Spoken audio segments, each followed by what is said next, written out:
hadirat, ikhwah dan akhwat, para peserta acara rutin konsultasi syariah yang dimuliakan Allah Subhanahu wa taala. Pertama-tama kembali mengajak diri kita semua untuk bersyukur dengan memuji pada Allah Subhanahu wa taala atas kesempatan yang diberikan kepada kita semua, taufik dan hidayahnya, hingga di malam hari ini kita meluangkan waktu untuk mengikuti acara konsultasi ini yang sejatinya disampaikan oleh Dr. Marzuki, namun beliau berhalangan, sehingga di kesempatan ini eh, saya akhirnya kemudian ingin melanjutkan pembahasan dari kitab Fiqhu Tarbiyatil Abna karya Syekh Mustafa Al-Adawi hafizahullah taala. Seperti tadi tema yang akan dibahas ini tema spesial sebetulnya, namun juga dapat insya Allah berguna bagi kita, ya, karena kondisi-kondisi ini bisa saja menimpa eh, salah seorang di antara terutama ibu-ibu, ya, atau keluarga dari kita. Itu bisa terjadi, yaitu bagaimana seorang ibu, utamanya ibu yang eh, menjanda, ditinggal mati oleh suami atau bahkan dicerai oleh suami, sedang dia memiliki anak. Apakah lebih baik dia menikah lagi atau fokus mendidik, mengasuh dan mendidik anak-anaknya? Ini temanya. Dan kondisi seperti ini dapat terjadi, bahkan mungkin sudah terjadi di kalangan kita yang hadir, atau ada di antara keluarga kita yang mengalami hal tersebut. Karena persoalan usia ini adalah persoalan yang menjadi rahasia ilahi. Dia adalah takdir. Ada seseorang yang takdirnya ditinggal mati oleh suaminya. Jadi suaminya lebih duluan meninggal, sedangkan dia usianya masih uh, lebih panjang. Di satu sisi, pada sisi yang lain juga dia memiliki anak keturunan, di mana anak keturunan ini masih sangat membutuhkan belai kasih, masih butuh perhatian penuh dari ibunya, butuh pengasuhan dan butuh pendidikan dari sang ibu tadi. Nah, dalam kondisi seperti ini, kadang-kadang seorang ibu berhadapan dengan dua pilihan, antara nikah lagi dengan konsekuensi bisa berpengaruh kepada fokusnya terhadap pengasuhan dan pendidikan anaknya, atau uh, di sisi lain akan memilih untuk kemudian fokus mendidik dan mengasuh anaknya, walaupun di sisi lain dia butuh orang yang bisa membantu, mengayomi, dan menjadi partnernya dalam kehidupannya. Ini hal-hal yang bisa terjadi. Nah, Syekh Mustafa Al-Adawi menjelaskan bahwa kasus seperti ini sangat relatif kondisinya. Jadi beliau tidak merekomendasikan satu pilihan secara mutlak, namun beliau memberikan saran untuk melihat kondisi masing-masing. Kondisi masing-masing antara lain beliau mengatakan bahwa seorang wanita yang telah ditinggal oleh suaminya, atau seorang janda yang ditinggal mati oleh suaminya, atau juga suaminya belum mati tetapi dia sudah menceraikannya, sedangkan dirinya, sang ibu tadi, sang janda tadi, kondisinya dari segi usia relatif masih muda. Ini satu kondisi di mana sang ibu ini masih relatif muda, dan mungkin pada sisi yang lain kebutuhan biologisnya masih tinggi kepada sang suami atau kepada laki-laki yang bisa kemudian memenuhi kebutuhan biologisnya. Ini kondisi-kondisi yang perlu diperhatikan. Jadi usianya masih muda, kemudian kebutuhan biologisnya terhadap laki-laki, dalam hal ini adalah suami yang menikahinya, masih tinggi, sedangkan dia merasa mampu untuk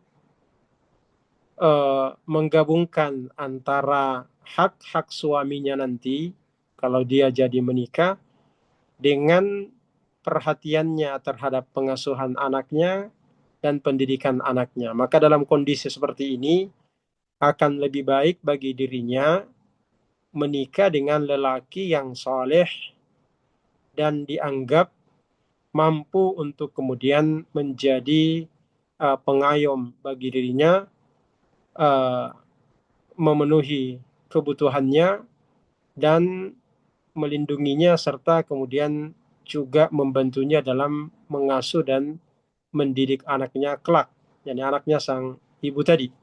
Ini satu kondisi. Atau kondisi yang lain, terkadang sang uh, ibu tadi uh, sebaliknya dia mungkin kebutuhannya terhadap laki-laki sang suami tidak begitu mendasar, tidak begitu besar, tetapi pada sisi yang lain anaknya ini butuh laki-laki yang bisa mengayomi. Apalagi kalau jumlah anak-anaknya relatif banyak, 2-3 orang atau bahkan lebih, di mana masih kecil-kecil dan butuh perhatian terhadap mereka dari sang ayah, minimal sang ayah tiri yang bisa kemudian menjadi qudwah dan menjadi penopang baginya. Nah, ini kondisi di mana bisa menjadi alasan dan bisa menjadi bahan untuk mentarjih menikah daripada hanya kemudian menjanda dan mendahulukan pengasuhan pada anak. Ini kondisinya di antaranya.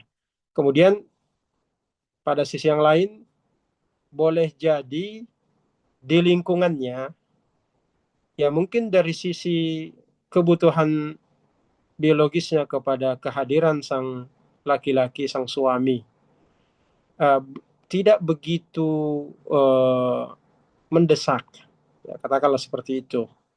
Dan juga dipandang atau merasa mampu untuk mengasuh dan mendidik anak-anaknya. Tetapi dia berada pada lingkungan yang merasa tidak aman. Katakanlah misalkan di lingkungannya banyak laki-laki yang mungkin bisa kemudian merusak dirinya. Maka ini menjadi murajjihat atau menjadi penguat untuk kemudian menikah lagi. Jadi ini kondisi-kondisi yang perlu dipertimbangkan. Intinya bahwa pada prinsipnya ini kembali kepada kondisi masing-masing, di mana seorang ibu, seorang janda melihat maslahat dari dua sisi, maslahat pribadinya dengan maslahat anaknya. Di mana kalau maslahatnya adalah menikah dan tetap terpenuhi kebutuhan anak-anaknya dari sisi pengasuhan, pendidikan dan pengayoman, maka tentu ini menggabungkan dua kebaikan, menikah lagi dan tetap mengasuh, mendidik anak-anak. Namun sebaliknya, jika khawatir anak-anaknya bisa terlantar, terbengkalai, dan khawatir dirinya tidak mampu mengumpulkan dua khidbah kepada suami yang akan menikahinya dan khidmat terhadap anak-anaknya berupa pengasuhan dan pelayanan. Lalu di sisi lain tingkat kebutuhan biologisnya kepada kehadiran laki-laki tidak begitu mendesak, maka dalam kondisi ini akan lebih baik baginya untuk tetap menjanda saja. Karena ini akan sekalipun ini single parent jadinya, tetapi kalau dia mampu dan merasa kuat untuk menjalankan fungsi-fungsi parenting ini, maka ini akan lebih baik bagi dirinya ketimbang menjadi beban kehadiran sang suami dan merasa tidak sanggup untuk menggabungkan antara pelayanan tersebut. Jadi prinsipnya akan kembali kepada mana lebih maslahat antara keduanya. Jika maslahatnya rajihah, lebih baik dari dua perspektif tadi, maka nikah lebih baik. Sebaliknya juga seperti itu. Jika dikhawatirkan bisa kemudian mengganggu tugasnya sebagai pengasuh sang anak, apalagi anaknya masih kecil-kecil dan dikhawatirkan mengganggu pada perhatiannya terhadap pendidikan anak-anak, sedangkan dirinya merasa tidak butuh, mungkin karena usianya sudah mungkin sudah tua atau menjelang masuk usia tua, maka ini bukan hal yang darurat baginya untuk menikah dan akan lebih maslahat untuk fokus mengasuh dan mendidik anak-anaknya. Jadi ini kondisinya. Karena perhatian terhadap anak-anak dalam hal ini memiliki nilai spesial. Dalam hadis yang diriwayatkan oleh Al-Imam Al-Bukhari disebutkan bahwa sebaik-baik wanita, jadi dari hadis Abu Hurairah disebutkan juga oleh penulis kitab ini, dari Nabi Shallallahu Alaihi Wasallam beliau katakan khairu nisa'in rakibnal ibila salihu nisa'i Quraisy ahnahum ala waladin fi sigharihi wa ar'ahu ala zaujin fi dhati yadihi. Ini kondisi yang ideal. Kata Nabi Shallallahu Alaihi Wasallam, sebaik-baik wanita yang mampu mengendarai onta. Jadi waktu itu kendaraan yang tersedia dan umum dipakai adalah onta. Termasuk ibu-ibu kalau bepergian ada keperluannya di tempat yang jauh meskipun bukan dalam jarak safar, mereka mengendarai onta. Maka Nabi menceritakan di sini bahwa sebaik-baik wanita yang mampu atau sering mengendarai onta, salihun nisa'i Quraisy, adalah wanita-wanita Quraisy yang salihah, ahnahu ala waladihi fi sigharihi, yang penuh kasih sayang kepada anak-anaknya di masa kecil mereka. Jadi kesayangan kepada anak, terutama di usia belia, di usia masih kecil, itu dipandang oleh Nabi Shallallahu Alaihi Wasallam sebagai sebaik-baik wanita. Khairu nisa'in rakibnal ibil, kata beliau. Wa ar'ahu ala zaujin fi dhati yadihi, dan sekaligus jadi punya kasih sayang penuh kepada anak dan punya perhatian yang maksimal kepada suami yang dia berada di dalam pengayumannya. Jadi maksudnya bersuami lagi. Dia nikah setelah menjanda tapi tetap punya kepedulian terhadap asuhannya anaknya, asuhannya dalam hal ini anaknya, dan penuh kasih sayang kepadanya terutama di masa kecilnya, namun juga maksimal di dalam melayani dan mengkhidmat suaminya, suami yang kedua dalam hal ini, atau suami yang bukan ayah kandung daripada anaknya. Di riwayat yang lain, riwayat Muslim dikatakan ahnahu ala yatimin fi sigharihi, yaitu wanita yang penuh kasih sayang kepada anak yatim tentu di masa kecilnya. Maksudnya bahwa dia punya anak yatim karena suaminya sudah meninggal, lalu kemudian tinggal dia yang mengayomi dan mengasuh, mendidik anak-anaknya tersebut yang sudah yatim.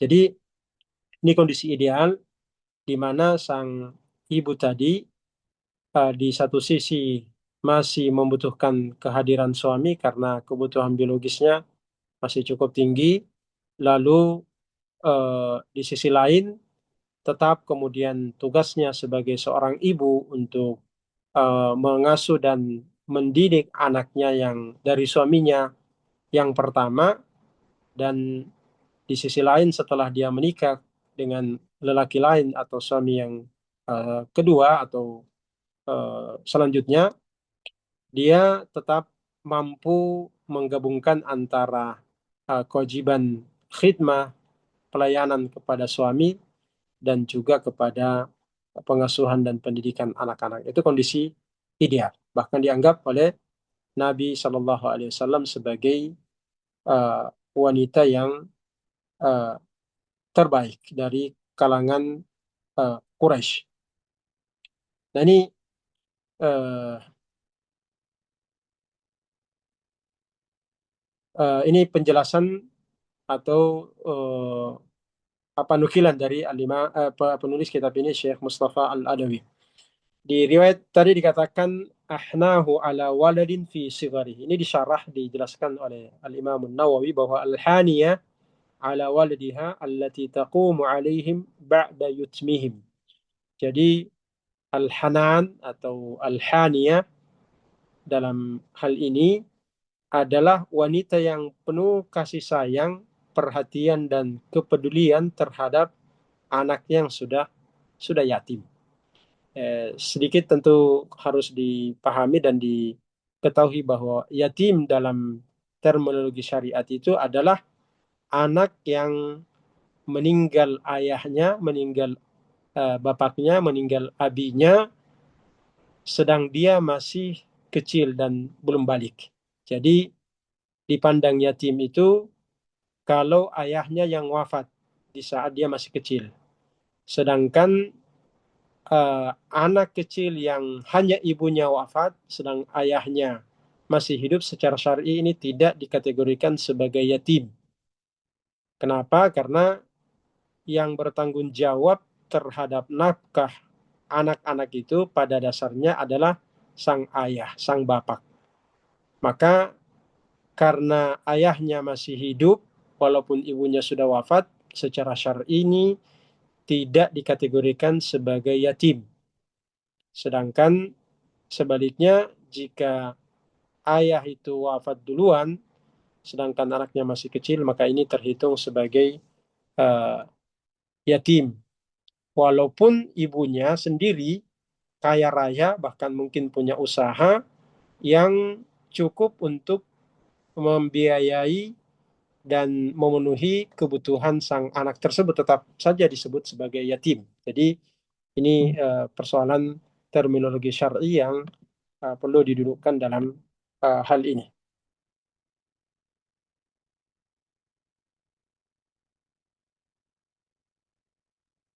Nah, ini ini penjelasannya, pilihannya tadi. Jadi sangat bergantung kepada kondisi kondisi itu. Uh, di sini dijelaskan juga oleh penulis bahwa uh,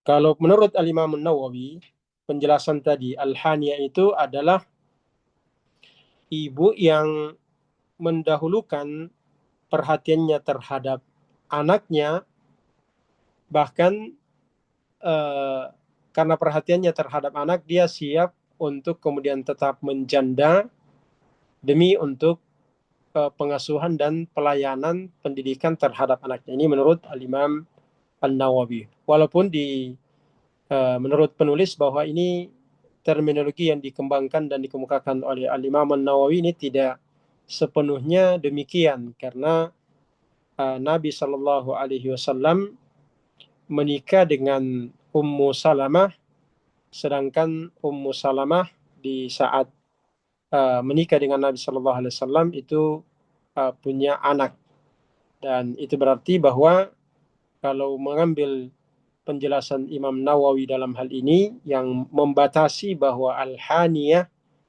ahnahu ini khusus untuk wanita yang siap menjanda demi untuk pengasuhan dan pendidikan anak. Nah, kata beliau ini tidak sejalan dengan realita Ummu Salamah yang dinikahi oleh Rasulullah SAW, sedangkan dia punya anak dari suaminya yang terdahulu yaitu Abu Salamah. Ini terkait dengan poin ini. Kemudian uh, selanjutnya, ini tema berikutnya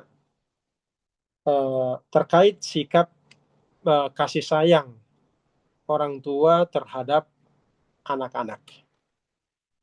Dalam hal ini bahas tentang salah satu sikap yang uh, perlu ya dimiliki oleh orang tua, ayah dan ibu, abi dan ummi terhadap anak-anaknya, yaitu mencium anak.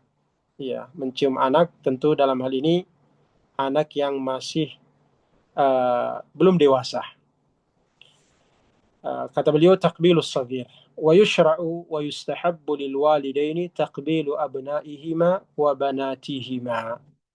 Disyariatkan, bahkan diistihbabkan, diistihbab atau dicintai dan disenangi atau disunatkan, istihbab, bagi kedua orang tua untuk sering-sering mencium anak-anaknya, baik yang laki-laki ataupun yang wanita yang masih kecil tentu saja. Di mana Nabi Shallallahu Alaihi Wasallam disebutkan oleh penulis, dinukil dari hadis Imam Bukhari, bahwa Nabi Shallallahu Alaihi Wasallam sering mencium putrinya Fatimah radhiyallahu taala anha wa ardaha di saat beliau masih kecil. Wa kana Abu Bakar yuqabbilu ibnatahu Aisyah radhiyallahu taala anhuma. Juga Abu Bakar radhiyallahu taala seringkali mencium putrinya Aisyah Ummul Mukminin di saat masih kecil radhiyallahu taala anha wa ardaha. Ini menjadi dasar bagi kita bahwa salah satu hal yang dapat dilakukan dalam proses pengasuhan dan pendidikan anak-anak kita adalah melakukan hal ini, yaitu dekat dengan anak. Dan tentu secara fisiologis anak-anak itu sekalipun pada asalnya berbeda-beda karakternya. Ada anak yang butuh kasih sayang dengan sentuhan fisik, antara lain membelai anak itu di kepalanya atau mencium, bahkan kadang-kadang menggigitnya dengan gigitan sayang ya, atau kadang-kadang dengan cara menggelitik anak-anak tersebut. Ini semua adalah bahagian dari kedekatan kepada anak, dan ini relatif kepada antara satu anak dengan anak yang lain. Jadi sang ummi dan abi lebih seharusnya lebih tahu kondisi daripada anak-anak itu. Intinya lebih dekat. Namun dalam kasus ini Nabi Shallallahu Alaihi Wasallam lebih sering menggunakan ciuman kepada putra dan putrinya. Wahada mazidun fil bab. Lalu beliau penulis kemudian menceritakan beberapa atau meriwayatkan beberapa, menukil beberapa riwayat ya. Di sini saya sebutkan antara lain hadis Anas radhiyallahu taala an yang diriwayatkan oleh Al Imamul Bukhari.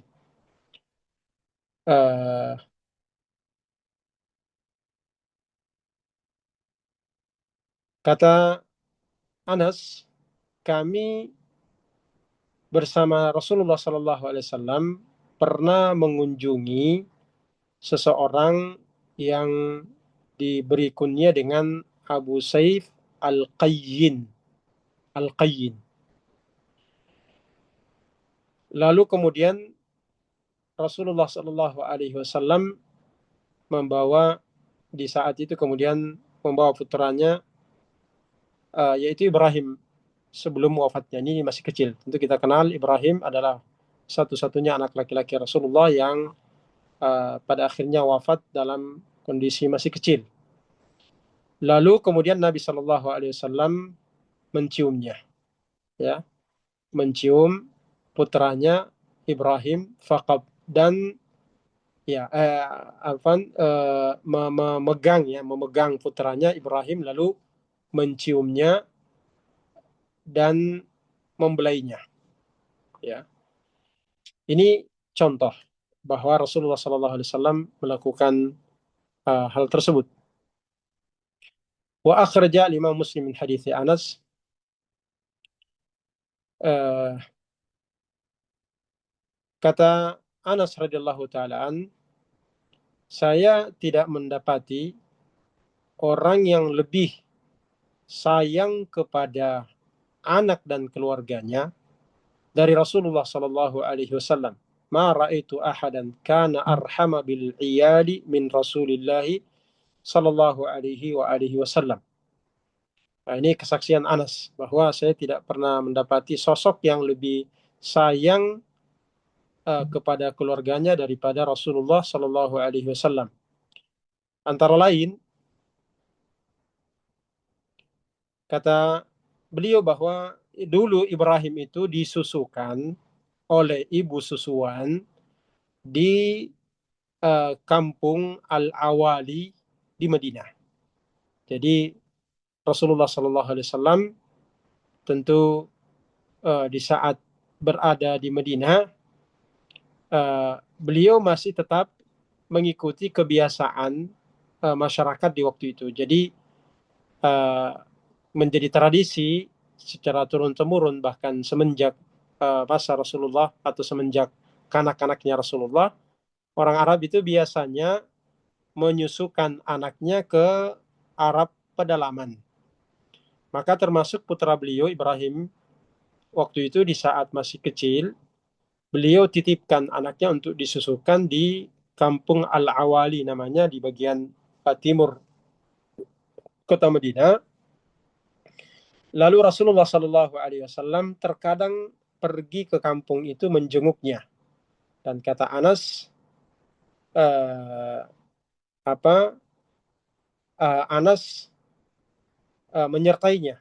Fayadkhulul bait wa innahu ya, maka Rasulullah Shallallahu Alaihi Wasallam masuk ke rumah dan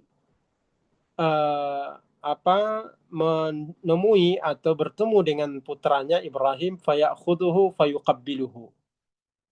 Jadi beliau mengambil dan menciumnya. Tsumma yarji. Lalu kembali ke Madinah. Jadi datang sekedar menemui, membelai dan menciumnya. Nah, sedemikian tinggi perhatian beliau dan upaya beliau untuk dekat dengan putranya yang masih belia di saat itu, masih bahkan menyusui, dengan mengosongkan diri datang ke kampung Al-Awali menjenguknya dan menciumnya lalu kembali.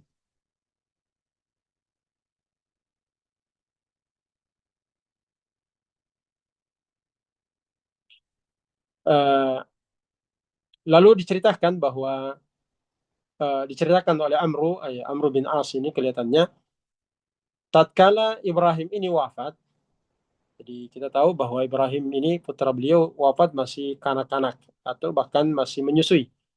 Falamma tufiya Ibrahim qala Rasulullah sallallahu alaihi wasallam inna Ibrahim ibni wa innahu mata fi thadi wa inna lahu la dhiyanna tukammilani radha'ahu fil jannah. Jadi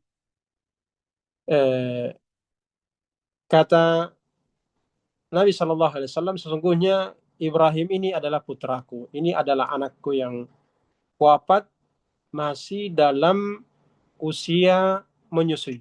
Wa innahu mata fi thadyi. Beliau wafat dalam usia masih menyusui. Wa inna lahu ladhi'riyanna tukammilani radha'ahu fil jannah. Dan Ibrahim ini punya ibu susuan yang kelak akan menyempurnakan susunya, penyusuannya di sorga nanti. Ini bukti bahwa Nabi Shallallahu Alaihi Wasallam punya perhatian khusus dan pengasuhan kepada anaknya Ibrahim, hingga dalam hadis diceritakan di saat beliau wafat, Nabi Shallallahu Alaihi Wasallam pun sedih, bahkan sangat sedih hingga meneteskan air mata. Dan di saat ada yang menanyakannya, beliau mengatakan ini adalah rahmat yang Allah Subhanahu wa taala tanamkan ke dalam hatinya, rasa sayang, rasa iba dan peduli kepada putranya.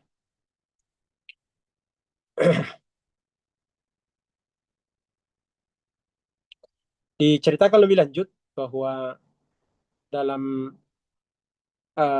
ya di riwayat Imam Muslim dinukil oleh penulis ini, dikatakan bahwa Rasulullah Shallallahu Alaihi Wasallam setelah kelahiran putra beliau Ibrahim ini di pagi hari, jadi rupanya beliau lahir di waktu malam, lalu di waktu pagi Nabi Shallallahu Alaihi Wasallam menceritakan kepadanya, menceritakan di hadapan sahabat, antara lain yang turut mendengarkan dan menyaksikan ini adalah Anas ibnu Malik radhiyallahu taala, khadim Rasulullah. Kata Rasulullah sallallahu alaihi wasallam, "Ulida li al-lailata ghulamun, fasammaituhu bismi abi Ibrahim."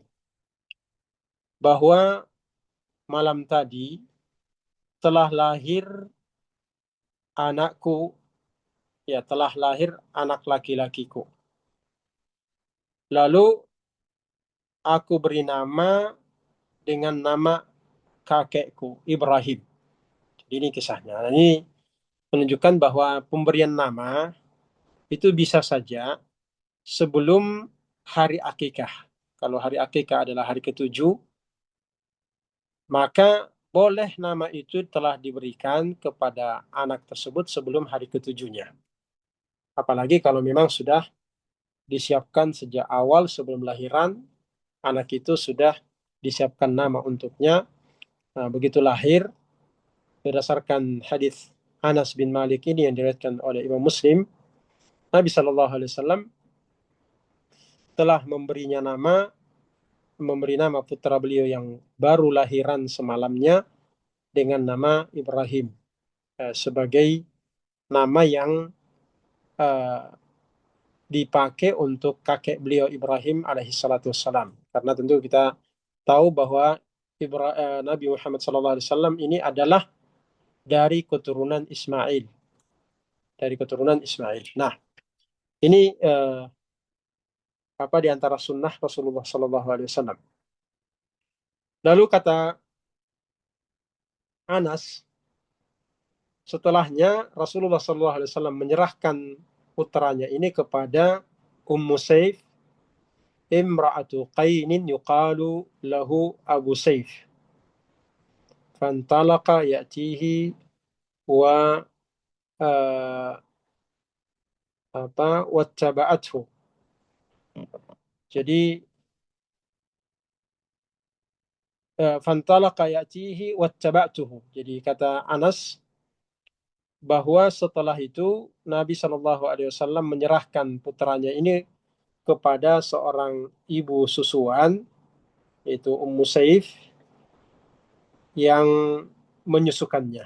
Lalu Nabi Shallallahu Alaihi Wasallam seringkali secara khusus mendatanginya. Ini kalau di paralelkan dengan hadis sebelumnya, Ini yang dimaksud berada di kampung Al-Awali tadi. Jadi Nabi SAW datangi anaknya, menjenguk, dan ditemani oleh Anas ibnu Malik radhiyallahu taalaan.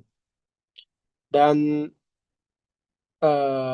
di saat beliau datang ke rumah Abu Saif ini kepada ayah susuannya, rupanya Abu Saif ini sedang dalam uh,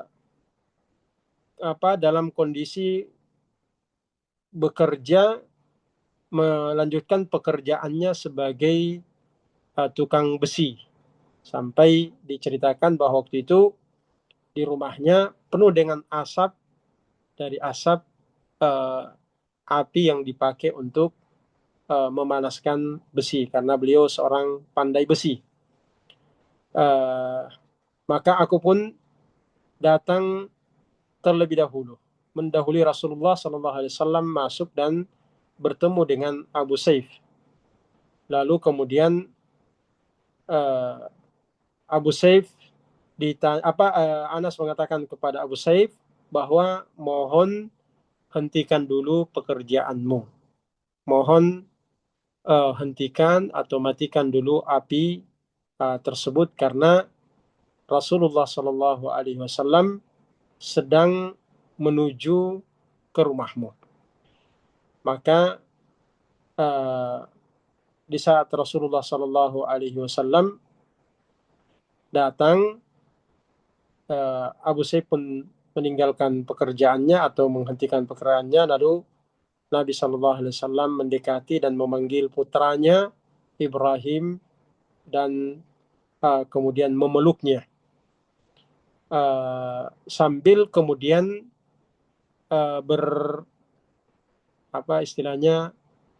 sambil kemudian membaca Masya Allah, Masya Allah, Masya Allah, dan seterusnya. Jadi ini menjadi sunnah ketika seseorang melihat sesuatu yang menakjubkan, sesuatu yang menggembirakan, terutama dalam hal ini adalah dalam kasus ini Nabi Shallallahu Alaihi Wasallam sangat bergembira bertemu dengan putranya Ibrahim, maka sambil kemudian memeluknya beliau membaca Masya Allah, Masya Allah, dan uh,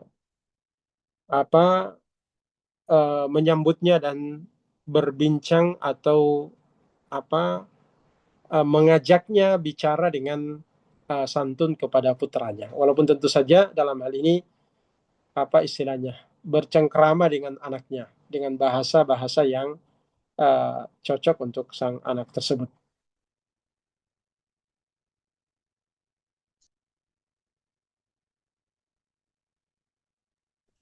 Lalu kemudian diceritakan di saat putranya ini wafat, ya, setelahnya kemudian wafat, maka Rasulullah SAW nampak kesedihannya.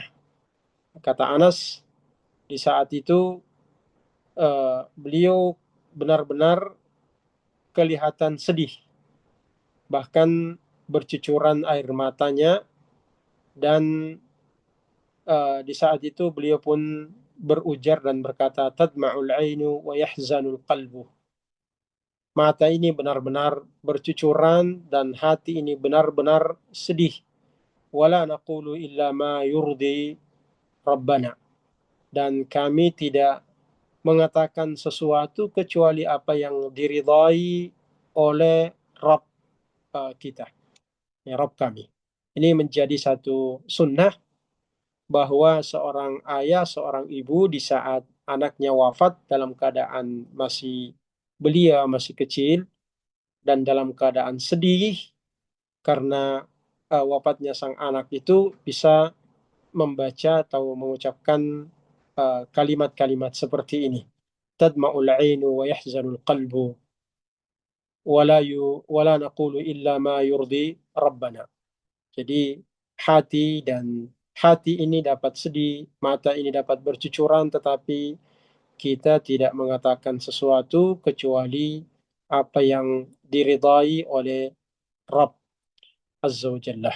Wallahi ya Ibrahim inna bika lamahzunun. Bahkan beliau mengatakan, wahai Ibrahim, sungguh kami ini benar-benar sangat bersedih kepadamu. Nah ini di antara kisah yang diceritakan oleh Anas radhiyallahu taalaan berkenaan dengan perhatian dan kepedulian beliau terhadap anaknya, kedekatannya termasuk uh, apa uh, anak beliau yang masih kecil.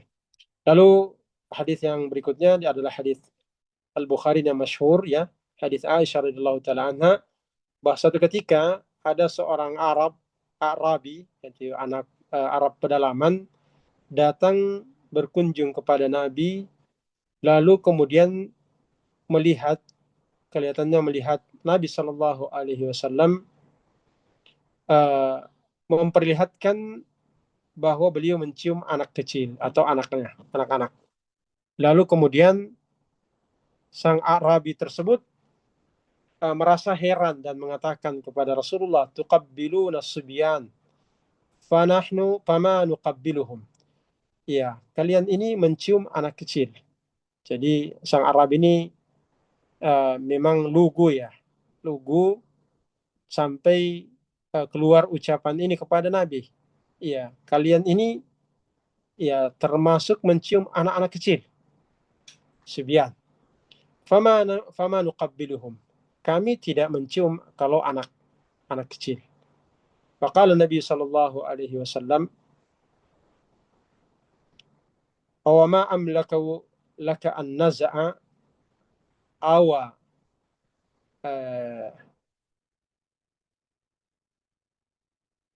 ini apa ya?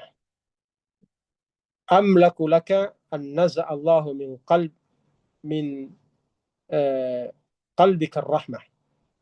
Ini apa namanya? Saya tidak membaca di teks aslinya ini sehingga saya tidak baca tepat ini. Maka Nabi Shallallahu Alaihi Wasallam kemudian mengatakan bahwa tidakkah engkau merasa khawatir Allah Subhanahu Wa Taala mencabut dari hatimu rasa sayang kepada anak-anak itu. Jadi beliau ingin pertegas dan tekankan bahwa rasa kasih sayang itu tertanam di dalam hati, antara lain semakin kokoh dan kuat di saat sang ayah dekat dengan anak, sering kemudian mencium dan membelai anak tersebut. Dan sebaliknya, jika orang tua itu enggan dekat dengan anaknya, enggan membelainya dan menciumnya, maka ini dikhawatirkan bisa menghilangkan rasa empati dan kasih sayang dari dalam hati. Di riwayat yang lain ini berkenaan dengan Al-Aqra ibnu Habis At-Tamimi, ya diceritakan bahwa Abu Hurairah radhiyallahu ta'ala melihat Rasulullah sallallahu alaihi wasallam mencium cucunya Al Hasan bin Ali, sedangkan Al Aqra ibnu Habis At-Tamimi berada di depannya, duduk. Lalu kemudian Al Aqra tadi mengomentari dan mengatakan dengan jujur bahwa saya memiliki 10 anak, tidak satu pun di antara mereka yang aku pernah menciumnya. Inna li asyaratan minal waladi ma qabbaltu minhum ahadan. Sungguh saya ini mempunyai anak sampai 10-an orang, saya tidak mencium satu pun di antara mereka. Fanadhara ilaihi Rasulullah sallallahu alaihi wasallam thumma qala man la yarhamu la yurham. Nabi pun sallallahu alaihi wasallam memandangnya dengan pandangan heran. Lalu beliau mengatakan, "Man la yarham la yurham." Siapapun yang tidak menyayangi, maka niscaya ia pun tidak akan disayangi. Nah, salah satu bentuk kesayangan dalam hal ini adalah sayang orang tua kepada anak. Ini asatidz dan ustadzat, ikhwan dan akhwat, beberapa hal yang ada di bagian ini dalam buku Fiqhu Tarbiyatil Aulad karya Syekh Mustafa Al-Adawi. Dua tema atau topik yang berbeda. Pertama adalah sikap seorang ibu yang telah ditinggal mati oleh suami, dalam hal ini telah menjanda ataupun dicerai oleh suami, apakah memilih nikah lagi atau eh, enggan menikah dan fokus mengasuh dan mendidik anak. Intinya adalah pengasuhan dan pendidikan anak. Yang kedua adalah kedekatan sang orang tua, sang ayah dan ibu kepada anak-anaknya dalam bentuk sentuhan-sentuhan fisik, utamanya uh, berbentuk ciuman sang ayah, sang abi, sang umi kepada anak-anaknya yang masih kecil, di mana ini menjadi sunnah Rasulullah SAW. Saya kira ini yang dapat kita ulas dan baca dari apa yang ditulis oleh Syekh Mustafa Al-Adawi. Semoga menambah wawasan kita dan mengingatkan kita hal-hal yang praktis dalam parenting kepada, dalam hal ini kedekatan kepada anak-anak. Wallahu taala ala wa alam wa sallallahu alaihi wa Muhammad wa ala alihi wa sahbihi wasallam. Baik, Ustaz, syukur wa jazakumullah khairan atas materi pengantar yang telah disampaikan. Selanjutnya kita beralih ke agenda berikutnya, yaitu sesi tanya jawab. Jadi bagi para peserta yang memiliki pertanyaan agar kiranya bisa diketik di kolom komentar di Zoom, atau bagi yang ingin bertanya langsung, silakan raise hand untuk kami persilahkan untuk berbicara. Baik Ustaz, kita mulai dari pertanyaan pertama. Pertanyaan dari WhatsApp dulu Ustaz, dari hamba Allah. Eh, saya pernah mendengar teman saya bercerita bahwa bapaknya menikah lagi Ustaz. Tapi teman saya ini sekalipun tidak mau mengakui ibu sambungnya. Dia lebih memilih untuk memanggilnya istrinya bapakku. Sebagai teman, apa yang harus saya sampaikan kepada teman saya ini Ustaz? Ya, ini penggunaan uh, narasi ya, panggilan anak kepada ibu tirinya. Ini kan merupakan ibu tiri. Ya, uh, ini lebih kepada uruf sesungguhnya. Setahu saya ya tidak ada ketentuan khusus berkenaan dengan panggilan-panggilan ini. Ya, bahwa sang anak memanggil ibu tirinya, apakah harus juga memanggilnya dengan panggilan ummi, katakanlah seperti itu. Walaupun itu juga boleh, sebagaimana seseorang memanggil kepada anak kecil yang bukan keturunannya, boleh memanggilnya dengan panggilan ya bunai atau ya binti. Walaupun secara bahasa dan secara nasab ini biasanya digunakan untuk anak yang memiliki hubungan nasab dengan orang tersebut. Tetapi seperti dalam pembahasan sebelumnya, boleh seseorang yang uh, berkomunikasi dengan anak kecil dengan memanggilnya seperti itu. Nah, sebaliknya juga seperti itu. Nah, dalam kasus seperti ini, sang anak kepada ibu tirinya tidak mutlak, tidak menjadi keharusan baginya untuk memanggilnya dengan panggilan ummi. Lebih kepada mana yang lebih patut, yang lebih layak dan patut dipakai dalam hal ini.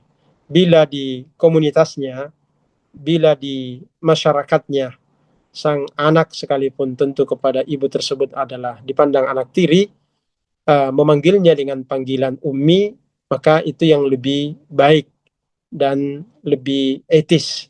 Tapi kalau di komunitas hal itu bukanlah sesuatu yang uh, harus demikian atau yang lumrah, maka tidak mengapa, karena tidak ada juga pelanggaran syar'i pada sisi itu. Jadi lebih kepada kepatutan dan lebih kepada urf yang ada di satu komunitas. Tetapi kalau bagi orang-orang yang sudah mengerti, sudah paham dan sudah tertarbiyah, jangankan uh, apa yang punya kedekatan lebih spesifik, seperti misalkan istri sang ayah kita. Tentu ini hubungan yang sangat dekat kepada kita.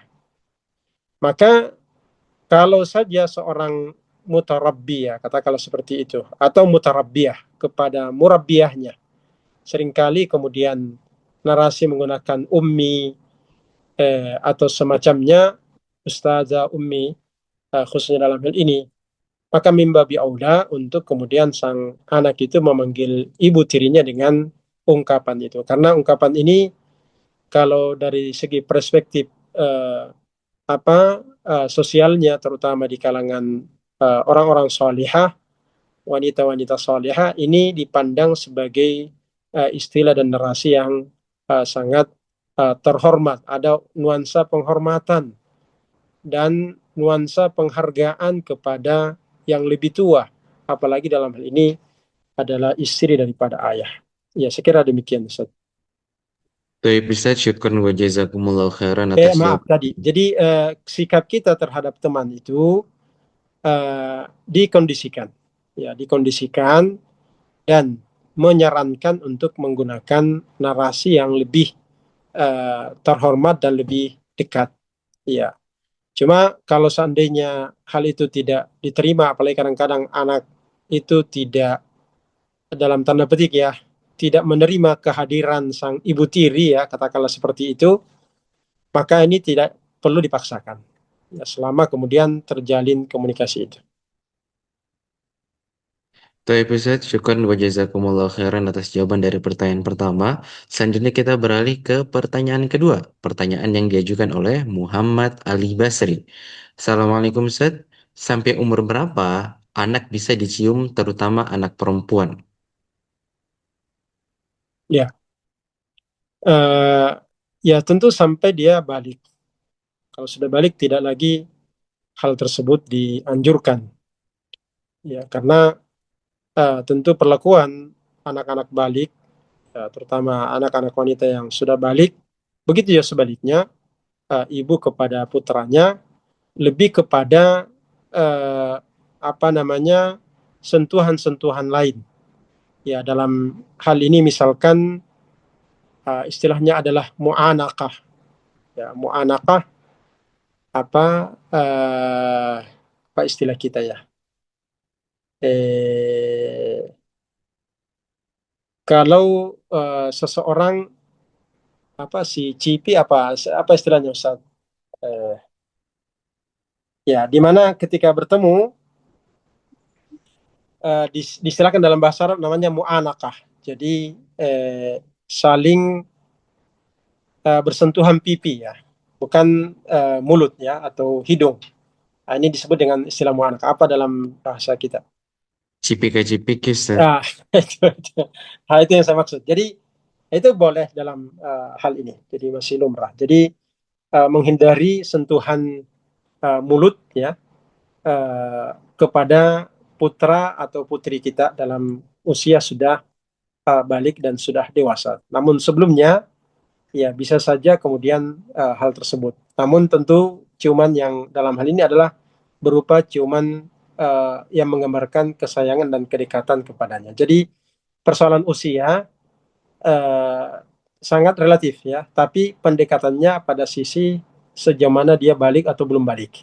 Ya, karena kalau baliknya standarnya adalah 15 tahun, maka sebelum 15 tahun. Di bawahnya, kalau sudah sampai pada usia balik, berarti sudah tidak lagi seperti itu. Allah alam. Baik, Ustaz, syukran wa jazakumullahu khairan atas jawaban dari pertanyaan kedua. Untuk pertanyaan ketiga, kita persilakan kepada Kasim Idam untuk berbicara. Kepada Kasim Idam, ada pertanyaan? Ya. Ya, Assalamualaikum Ustaz. Waalaikumsalam warahmatullahi wabarakatuh. Hayakumullah, Qasim Idam. Di mana ini? Di gua Ustaz, di gua. Oh, ahlan, ahlan. Fadal. Iya. Saya ingin tanya Ustaz terkait dengan cara berbicara kita dengan anak-anak Ustaz. Ya, Eh, Termasuk anak kami sendiri itu biasa nanti itu agak tinggi-tinggi suara tak baru bisa baru mau goyang Ustaz. Misalnya kalau ada yang diminta tolongi ada atau ya. bahkan biasa juga itu eh apa disentuh-sentuh bisa dikit kulitnya itu baru bau bergerak Ustaz. Nah, ini saya ingin tanya ini Ustaz, bagaimana ini Ya. solusinya ini dengan menghadapi anak-anak seperti seperti ini Ya, Begitu juga dengan di anak-anak kami di sekolah Ustadz, karena kebetulan juga kami ini mengajar di sekolah dasar Ustadz. Iya. Mohon iya, adanya. Syukran. Assalamualaikum. iya, eh, iya, kurang lebih sama dengan pemberian dosis ya dalam kedokteran, dalam ilmu kedokteran. Jadi pemberian dosis itu dilihat mulai dari yang rendah. Kalau pemberiannya dengan dosis yang rendah sudah cukup ya untuk eh, apa terapi untuk mengobati penyakit, maka memberikan dosis yang lebih rendah itu yang dianjurkan. Tetapi bila tiba saatnya penyakitnya lebih akut dan membutuhkan dosis yang lebih tinggi, maka ditambahkan dosisnya. Begitu seterusnya. Pun juga demikian dalam seni mendidik dan berkomunikasi dengan anak-anak. Namun tentu tidak dianjurkan memberikan dosis yang tinggi selama dosis rendah itu cukup. Nah, begitu juga cara meminta dan menyuruh anak-anak kita. Ya tentu kalau kita dari awal sudah membiasakan anak itu dengan apa namanya permintaan yang lembut dan menyuruhnya dengan lembut, maka itu yang ideal. Ya. Namun di saat uh, justru tidak mempan dengan cara itu, harus kemudian dengan suara yang lebih tegas dan bahkan cenderung seperti tadi menggunakan apa sentuhan fisik, dalam hal ini mungkin mencubit ya, atau bahkan kemudian lebih daripada itu, maka ini bisa ditempuh kalau kondisinya sudah tidak ada cara lain, walaupun itu tidak dianjurkan pada perspektif apa parenting. Nah, solusinya adalah kita perlu membuat kontrak dengan anak-anak itu, butuh kesepakatan dengan anak-anak itu. Jadi butuh nuansa di mana kita duduk bersama menyepakati poin-poin antara diri kita dengan anak itu dan berikan bahwa saya misalkan sebagai orang tua mengharapkan seperti ini, nak. Saya misalkan ketika meminta sesuatu tentu mempertimbangkan ya layak tidaknya pekerjaan ini kami yang tangani dan apakah itu sanggup atau tidak sanggup. Maka diharapkan kamu bisa kemudian mengambil bahagian daripada tugas-tugas seperti ini dan seterusnya. Jadi pendekatan persuasif. Nah, uh, diberikan opsi-opsi bahwa pada dasarnya saya misalkan tidak akan memaksa kamu kalau memang betul-betul tidak sanggup. Tapi kalau saya memandang sanggup dan sementara saya sangat membutuhkan itu, maka saya akan meminta dengan sangat. Maka harap segera kemudian melakukan permintaan saya dan tanpa harus kemudian merasa dipaksa. Mungkin pertama kali, dua kali, tiga kali itu belum terbiasa. Apalagi kadang-kadang anak-anak itu terbawa oleh kebiasaan sebelumnya, sehingga butuh pembiasaan baru. Sehingga itu butuh diulangi dua tiga kali. Kalau pertama dua kali masih gagal, ulangi lagi. Jadi duduk lagi, buat lagi kesepakatan baru, hingga kemudian hal itu menjadi pengganti dari kebiasaan sebelumnya. Jadi tentu sebagai seorang orang tua, apalagi seorang pendidik, melakukan yang termudah sebelum kemudian masuk pada yang sulit. Pun juga demikian di sekolah. Ya tentu apalagi sekolah dasar, anak-anak di usia itu memang kecenderungannya untuk kemudian abai dengan apa yang diminta dan kecenderungannya untuk sibuk dengan dunianya, dunia anak-anak, bermain, ya, lari dan seterusnya, bukan karena membangkang, tapi karena terbawa oleh kebiasaan yang lain sehingga akhirnya luput dari apa yang kita harapkan dan inginkan. Nah, ini butuh pembiasaan pada dasarnya.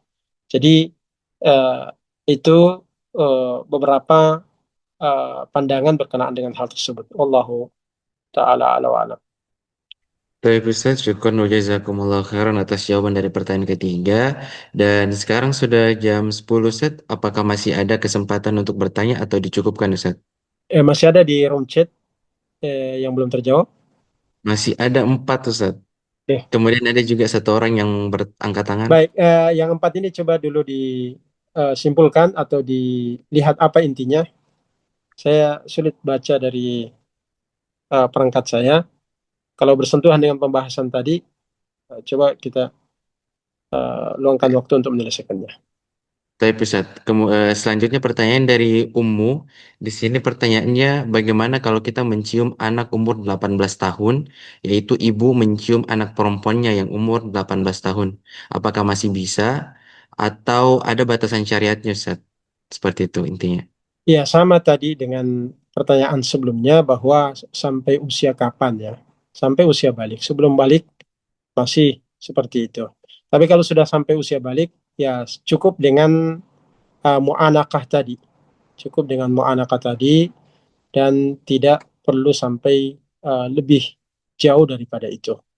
Ya, apalagi ya tentu kita menghindari hal-hal yang lebih ya dekat kepada apa yang menjadi penyakit hari ini, menyebar kebiasaan LGBT yang merembak kepada anak-anak. Nah ini dihindari hal-hal yang seperti ini karena bisa itu menjadi hal yang membawa dia penasaran sampai kemudian juga kepada orang lain.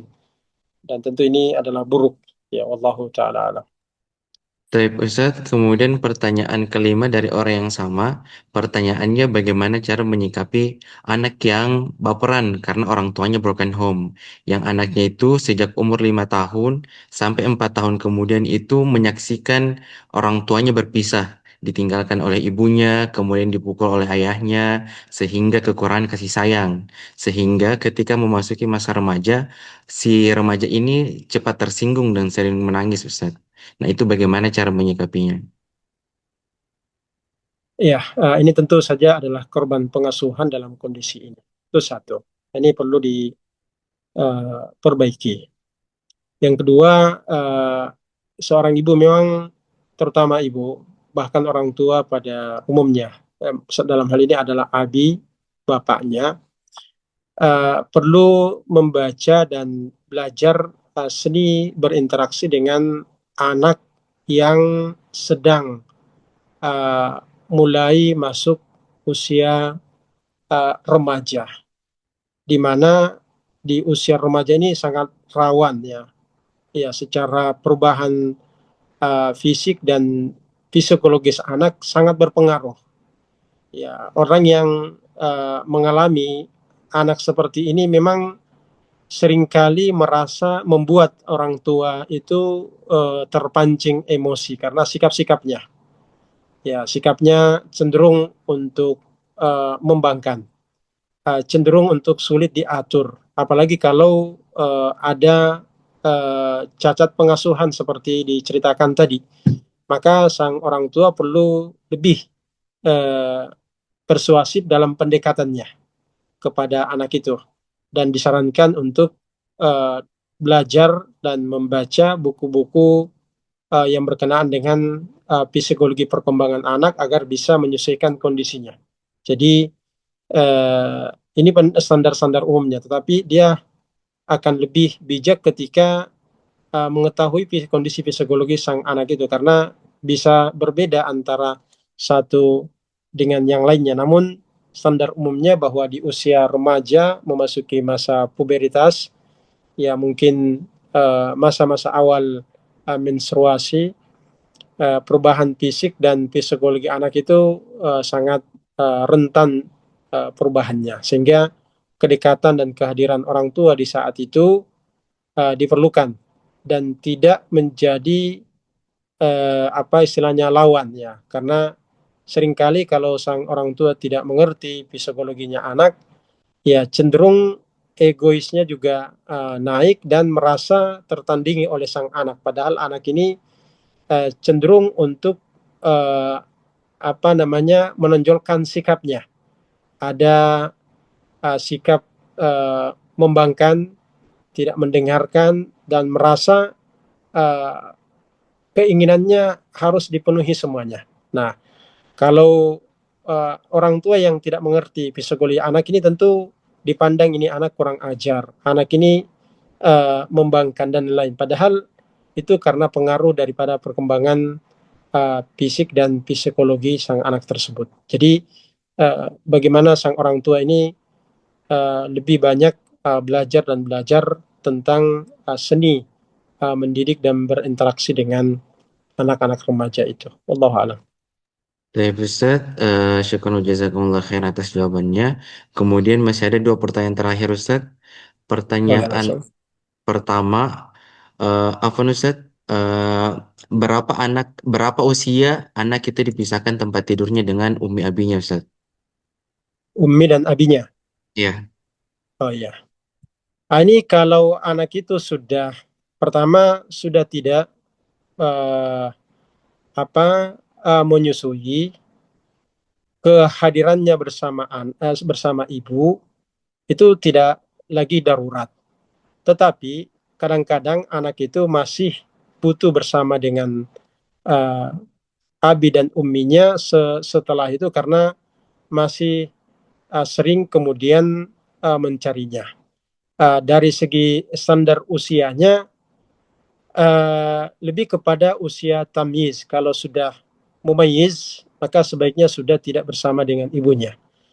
Karena secara psikologis anak itu kemudian mengerti dan memahami bahasa-bahasa yang spesial antara ayah dan ibunya, antara suami dan istrinya, dan itu tidak patut untuk kemudian juga dikenal dan diketahui oleh anak itu. Sekalipun mungkin anak itu tidak membahasakannya, tetapi itu masuk ke dalam alam bawah sadarnya, sehingga boleh jadi dalam permainannya dengan sesama teman-temannya menceritakan hal-hal yang spesial hubungan ayah dan ibunya di kamarnya atau di tempat tidurnya kepada teman-temannya.